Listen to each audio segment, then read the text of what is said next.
السلام علیکم ورحمۃ اللہ وبرکاتہ۔ پس جو شخص اپنی زیادتی کے بعد توبہ کرے اور اصلاح کر لے تو اللہ یقیناً اس کی توبہ قبول کرے گا۔ بے شک اللہ بڑا بخشنے والا ہے، بخشنے والا مہربان ہے۔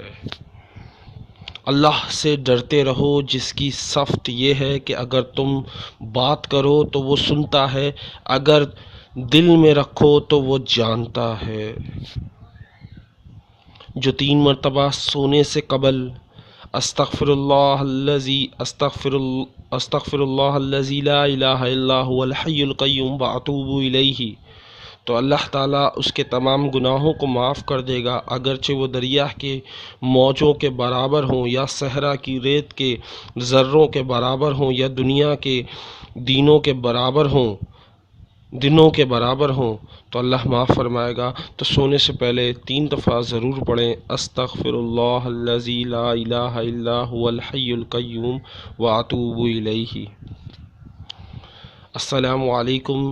خوشیاں، عزت اور سکون زندگی کو خوبصورت بناتی ہیں۔ اللہ تعالیٰ آپ کی زندگی میں ان تینوں نعمتوں میں سے کسی ایک کی بھی کمی نہ آنے دے۔ سدا سلامت رہے، آمین ثم آمین۔